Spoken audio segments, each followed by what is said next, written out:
Bismillahirrahmanirrahim. Assalamualaikum warahmatullahi wabarakatuh. Innal hamdalillah nahmaduhu wa nasta'inuhu wa nastaghfiruh wa na'udzu billahi min syururi anfusina wa min sayyiati a'malina. Man yahdillahu fala mudhillalah wa man yudlil fala hadiyalah. Asyhadu an la ilaha illallah wahdahu la syarikalah wa asyhadu anna Muhammadan abduhu wa rasuluh. Amma ba'd. Alhamdulillah, ikhwan akhwat sekalian, mari kita panjatkan rasa syukur kita kehadirat Allah Ta'ala, yang mana pada kesempatan malam hari ini, di malam Jumat, kita semua kembali dikumpulkan oleh Allah Ta'ala di Masjid Nurul Jannah ini dalam rangka thalabul ilmi. Semoga Allah karuniakan kepada kita semua ilmu yang bermanfaat, yang dapat kita amalkan dalam keseharian kita sebagai bekal menghadap Allah Ta'ala di yaumil kiamah nanti. Amin.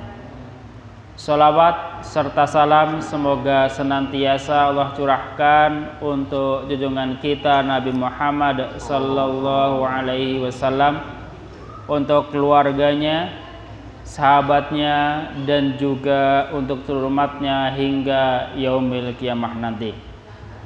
Dan semoga kita semua yang hadir pada malam hari ini memperoleh syafaatnya nanti di yaumil kiamah. Amin. Ikhwan dan akhwat sekalian, mari kita lanjutkan kembali tentang sunnah-sunnah yang berkaitan dengan sholat. Setelah pertemuan yang lalu kita membahas tentang imam dalam sholat berjamaah, maka malam hari ini izinkan kami menyampaikan tentang berdiri menghadap kiblat dan juga nanti bab setelahnya.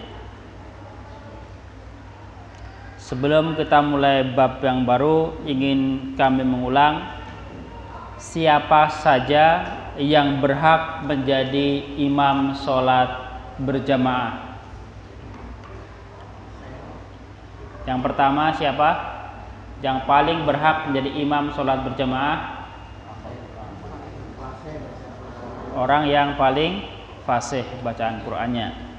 Jika ada dua orang yang sama-sama fasih, siapa yang didahulukan menjadi imam? Yang paling paham tentang hadis. Jika kefasihan sama, pemahaman tentang sunnah sama, siapa yang didahulukan menjadi imam?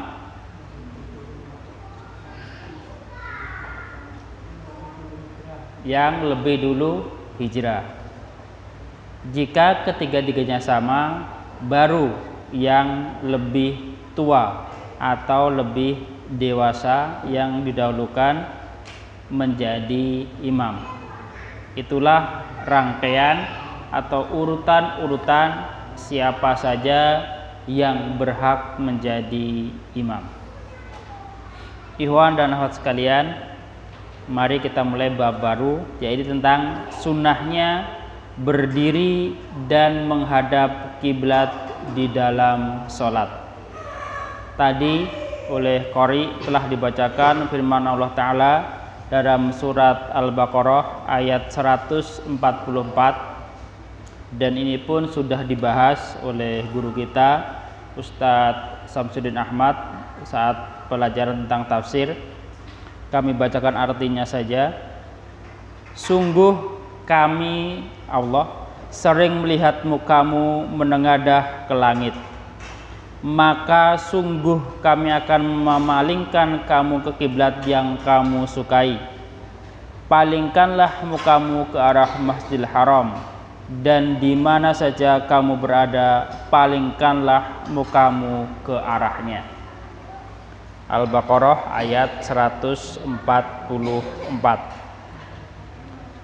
Ayat ini bercerita atau berbicara tentang bagaimana keadaan Rasulullah tatkala selama kurang lebih 10 bulan sholat menghadap ke Masjidil Aqsa atau ke Baitul Maqdis. Walaupun itu tahu perintah Allah, tapi Rasulullah di situ gundah. Kenapa? Karena kiblatnya sama dengan orang-orang Yahudi. Jadi Rasulullah itu dalam beribadah pun tidak mau sama dengan orang-orang Yahudi, pengen selalu menyelisihi seperti itu. Seperti menghadap kiblat pun Rasulullah pengen tidak mau sama dengan atau pengen ke arah yang berlainan dengan kaum Yahudi. Dan juga di hadis yang masyhur saat kala puasa Asyura, Rasulullah ingin menyelisihinya dengan puasa sehari sebelumnya. Maka dari itu seyogyanya kita semua pun dalam kehidupan kita jangan seperti atau meniru perilaku orang-orang Yahudi. Sebisa mungkin kita harus menyelisihi perbuatan mereka. Kemudian tentang perintah menghadap kiblat ini juga Allah perintahkan dalam surat Al-Baqarah ayat 149. A'udzu billahi minasyaitonir rajim. Wa min haitsu kharajta fawalli wajhaka syatral masjidil haram wa innahu lal haqqu mir rabbik wa mallahu bighafilin amma ta'malun. Dan dari mana saja kamu keluar atau datang, maka palingkanlah atau hadapkanlah wajahmu ke arah Masjidil Haram. Sesungguhnya ketentuan itu benar-benar sesuatu yang hak dari Tuhanmu, dan Allah sekali-kali tidak lengah terhadap apa yang kamu kerjakan. Kemudian sabda Rasulullah sallallahu alaihi wasallam dari sahabat Abu Hurairah, istaqbilil qiblah wa kabbir, menghadaplah ke arah kiblat dan bertakbirlah. Jadi tatkala kita mau sholat, jadi harus benar-benar menghadap kiblat terlebih dahulu. Jangan sampai kita tidak peduli dengan arah kiblat, apalagi kalau kita sedang safar bepergian dan kita sholatnya tidak di masjid. Kalau di masjid ketahuan kiblatnya pasti ke arah sana. Nah kadang kan di rumah atau di tanah lapang gitu kan, seringkali kita menjumpai orang-orang yang sholatnya salah arah. Kenapa? Karena dia hanya menggunakan perasaannya saja, tidak mau bertanya terlebih dahulu tentang arah kiblat. Nah itu seringkali terjadi. Mungkin di antara kita pun pernah mengalaminya seperti itu. Maka dari itu kalau kita sedang safar bepergian ke daerah yang baru, nah kalau mau sholat ya tanya dulu kepada penduduk situ arah kiblat kemana. Jangan sampai nanti setelah sholat baru kita dikasih tahu atau malah bisa jadi ditertawakan oleh masyarakat setempat seperti itu. Kemudian hadis yang kedua dari sahabat Abdullah bin Umar yang artinya ketika orang-orang berada di Masjid Quba dan sedang sholat subuh, tiba-tiba datang seorang kepada mereka, lalu ia berkata, Sesungguhnya Rasulullah Shallallahu Alaihi Wasallam telah menerima ayat Al-Quran tadi malam, dan sungguh beliau diperintahkan untuk menghadap ke arah Ka'bah. Karena itu menghadaplah kepadanya. Sebelumnya wajah-wajah mereka menghadap ke arah Syam, lalu mereka memutarnya untuk menghadap ke Ka'bah. Hadis riwayat Bukhari dan Muslim. Lafadznya berasal dari Al-Bukhari. Jadi sahabat Ibnu Umar bercerita tentang kejadian di Masjid Quba. Yang kita semua tahu, Masjid Quba adalah masjid pertama yang dibangun oleh Rasulullah Shallallahu Alaihi Wasallam tatkala beliau singgah di Quba untuk berhijrah ke Madinah. Jadi saat itu sedang sholat subuh berjamaah. Nah, tiba-tiba ada seorang datang, lalu dia mengabarkan kepada orang-orang yang tengah sholat, sesungguhnya Rasulullah telah menerima ayat Al-Quran tadi malam, dan sungguh beliau diperintahkan untuk menghadap ke arah Ka'bah. Karena itu menghadaplah kepadanya. Jadi saat itu jamaah itu masih menghadap ke Baitul Maqdis. Tatkala disampaikan seperti itu, langsung mereka membalik badannya, putar sampai 180 derajat. Nah, itulah sejarah bagaimana para sahabat itu tatkala mendengar Allah yang perintah atau Rasulullah perintah, mereka langsung mengerjakan saat itu juga, tidak ditawar-tawar. Sebentar lagi lah, mungkin kalau kita yang dapat perintah ini, ya udah kita selesaikan sholat dulu, baru nanti sholat duhur kita menghadap ke Ka'bah. Jadi seperti itu. Tapi sahabat enggak. Sahabat itu kalau dapat perintah dari Allah, ia langsung dikerjakan semampunya. Nah, seperti juga tatkala mendengar perintah atau pengharaman tentang khamr, ya saat itu yang sedang lagi duduk-duduk minum khamr ya langsung berhenti. Yang masih ada di rumah ya dituang, dibuang, gitu kan. Nah, itulah para sahabat. Bahkan saat itu dikatakan sampai Madinah itu banjir khamr. Ya, kenapa? Ya karena mungkin saking banyaknya umat Islam itu membuang khamr ke jalan-jalan. Jadi jalan itu udah seperti bau khamr yang sangat menyengat saat itu. Kemudian hadis yang kedua,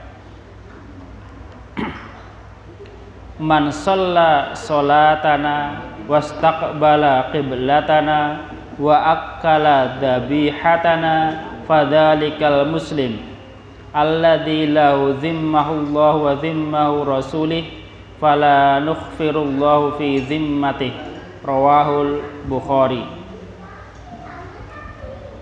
Barang siapa yang sholat seperti kami, sholat seperti sholatnya Rasulullah, dan menghadap ke kiblat kami, yakni ke Ka'bah, ke Masjidil Haram, serta memakan sembelihan kami, maka itulah seorang muslim yang mendapatkan perlindungan Allah dan Rasul-Nya.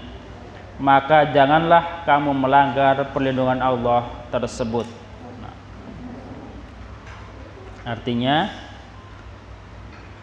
orang-orang yang sholat seperti sholatnya Rasulullah dan menghadap kiblatnya Rasulullah serta memakan sembelihan Rasulullah, itulah yang disebut dengan orang muslim, dan nanti akan mendapatkan perlindungan dari Allah dan juga Rasul-Nya. Kemudian hadis yang selanjutnya, kana Rasulullah sallallahu alaihi wasallam idza shalla rafa'a basarahu ila sama fanuzilat qad aflahal mu'minun alladzina hum fi salatihim khashi'un fata'ta'a ra'sahu rawahul Hakim. Rasulullah sallallahu alaihi wasallam apabila sholat mengarahkan pandangannya ke arah langit. Jadi pada zaman dahulu atau awal-awal sholat itu pandangan masih boleh kemana-mana, bisa jadi ke kanan ke kiri, ke atas ke bawah masih boleh. Maka Allah menurunkan ayat yang artinya surat Al-Mu'minun, sungguh beruntung orang-orang yang beriman, yaitu orang-orang yang khusyuk di dalam sholatnya, maka beliau menundukkan kepalanya. Artinya setelah ayat ini turun, baru Rasulullah fokus ke arah tempat sujud. Jadi kesimpulan dari hadis dan ayat yang kita baca tadi, dalam berdiri anggota badan mulai dari ujung jari sampai ke kepala hendaknya diluruskan dan dihadapkan ke arah kiblat, dan pandangan dihadapkan ke tempat sujud. Nah, ini yang masih sebagian kita belum mengerjakannya, terutama posisi kaki. Nah, perhatikan, jadi kaki pun usahakan lurus dengan badan kita, sama-sama menghadap ke arah kiblat. Nah, mungkin seringkali kita jumpai atau mungkin kita masih ada yang sholatnya kakinya melebar begini. Nah, hindari, usahakan lurus seperti ini, sama dengan badan kita. Nah, itu nanti akan bermanfaat berkaitan dengan rapatnya shaf dalam sholat. Nah, kalau kakinya tadi seperti huruf V begini, nah itu untuk rapatnya shaf tidak bisa dan tidak mungkin sama-sama menghadap kiblat dengan badan. Jadi seperti itu, badan lurus ke arah kiblat, kaki pun juga sama ke arah kiblat, dan pandangan diarahkan ke tempat sujud, jangan ke mana-mana, jangan ke atas, ke samping kanan maupun ke samping kiri, apalagi menoleh. Nah, itu tidak boleh dalam sholat. Kemudian yang kedua kesimpulannya, sholat fardu wajib dilaksanakan dengan berdiri bila mampu. Artinya kalau kita mampu berdiri, sholat wajib harus dengan berdiri, tidak boleh dengan duduk. Kalau sholat sunnah boleh. Kemudian bab yang kedua selanjutnya, yakni sholat bagi orang yang sakit atau dalam kendaraan, atau artinya dalam perjalanan. Kanat biwasiru fasa'altun nabiyya sallallahu alaihi wasallam. Seorang sahabat bertanya kepada Rasulullah, saya terkena sakit wasir. Maka saya bertanya kepada Nabi sallallahu alaihi wasallam anis sholah, tentang sholat. Faqala, maka Rasulullah bersabda, sholli qa'iman, sholatlah dengan berdiri.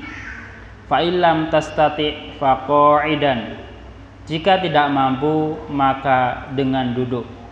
Fa illam tastati fa'ala jambin, dan apabila tidak mampu dengan duduk maka dengan berbaring. Nah, itulah rangkaian tata cara sholat bagi orang yang sakit. Tetap yang pertama dengan berdiri. Jika berdiri tidak mampu, boleh dengan duduk. Jika duduk masih tidak mampu juga, maka dengan berbaring. Dan kalau berbaring juga masih susah, nah itu di hadis yang lain katakan bisa dengan isyarat mata. Hadis yang kedua, lamma badana Rasulullah sallallahu alaihi wasallam wasaqula karaktaru salatihi jalisan. Rawahul Muslim.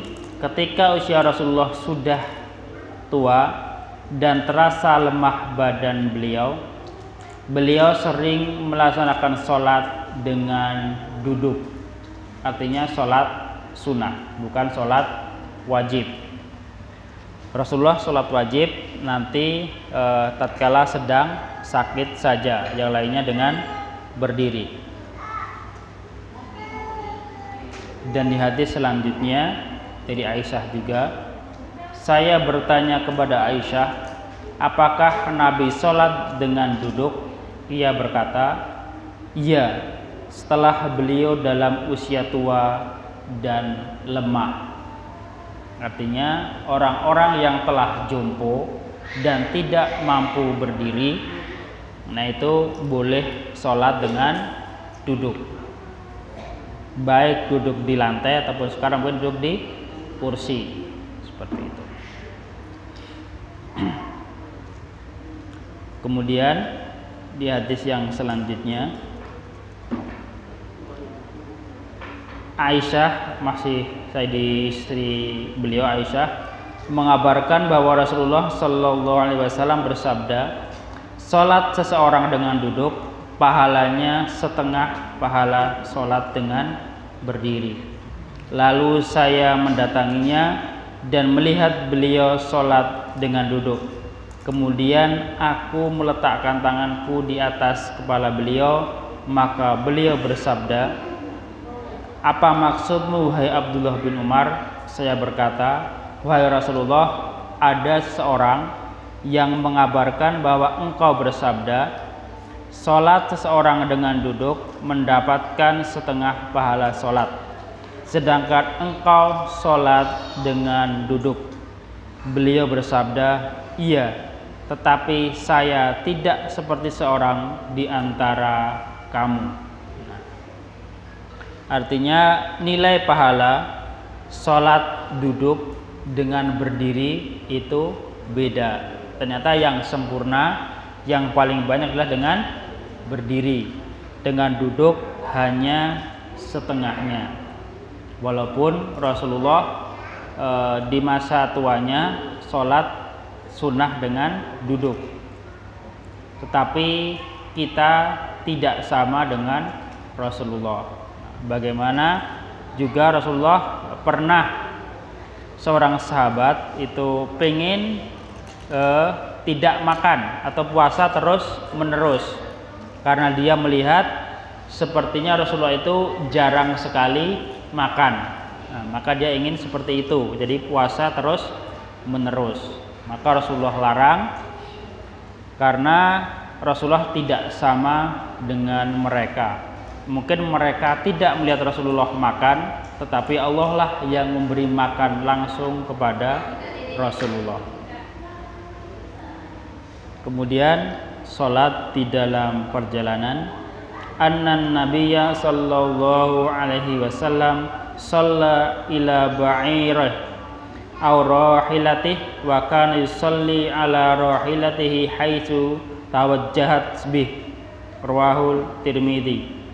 Sesungguhnya Nabi Shallallahu Alaihi Wasallam sholat menghadap ke untanya atau kendaraannya, dan beliau sholat di atas kendaraannya dengan menghadap sebagaimana kendaraan itu menghadap.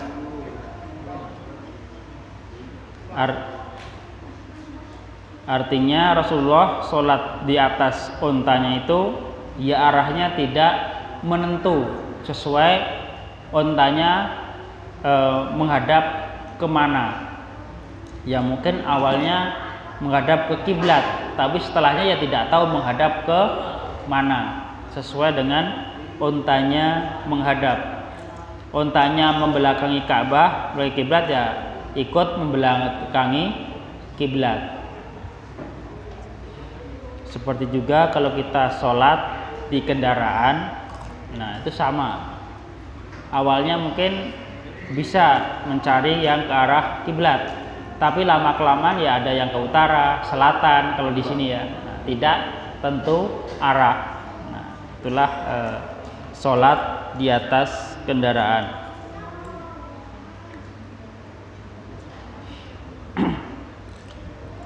Kesimpulannya, sholat bagi orang yang sakit jika tidak mampu dengan berdiri maka boleh dengan duduk. Jika tidak mampu untuk duduk maka dengan berbaring. Sholat di atas kendaraan adalah dengan duduk dan boleh menghadap sesuai dengan arah kendaraannya.